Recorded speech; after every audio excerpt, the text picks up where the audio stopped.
शिरोळ तालुक्याच्या औद्योगिक विकासासाठी सातत्याने पाठपुरावा करणारे आमदार राजेंद्र पाटील यड्रावकर यांच्या प्रयत्नांना मोठे यश मिळाले असून मौजे टाकळी येथे महाराष्ट्र औद्योगिक विकास महामंडळाच्या उभारणीसाठी 47.63 हेक्टर शासकीय व गायरान जमीन उपलब्ध करून देण्यास राज्य मंत्रिमंडळाने मंजुरी दिली आहे।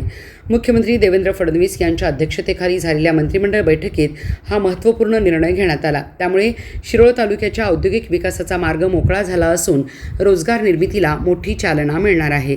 मौजे टाकळी येथील गट क्रमांक 1350 मधील 12.86 हेक्टर गायरान जमीन, 15 हेक्टर शासकीय जमीन तसेच गट क्रमांक 1194 मधील 19.77 हेक्टर गायरान जमीन अशा एकूण 47.63 हेक्टर क्षेत्रावर नव्या MIDCची उभारणी होणार आहे।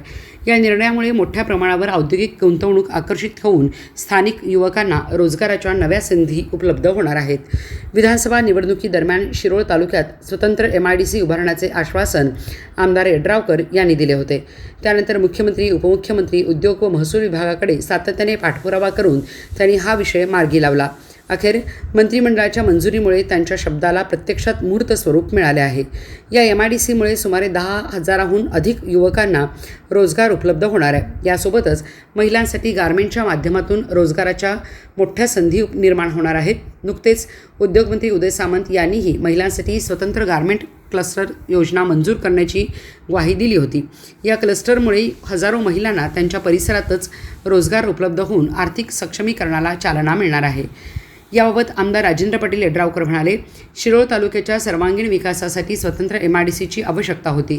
तालुक्यातील युवकांना रोजगारासाठी दूरवर जावे लागू नये, तसेच महिलांनाही स्थानिक स्तरावर रोजगाराच्या संधी उपलब्ध व्हाव्यात यासाठी हा प्रयत्न केला। MIDCमुळे उद्योग, रोजगार आणि आर्थिक विकासाचा नवा अध्याय सुरू होईल। गारमेंट क्लस्टरमुळे महिलांच्या हाताला काम मिळून हजारो कुटुंबाचे जीवनमान उंचावण्यास मदत होणार असल्याचे त्यांनी सांगितले।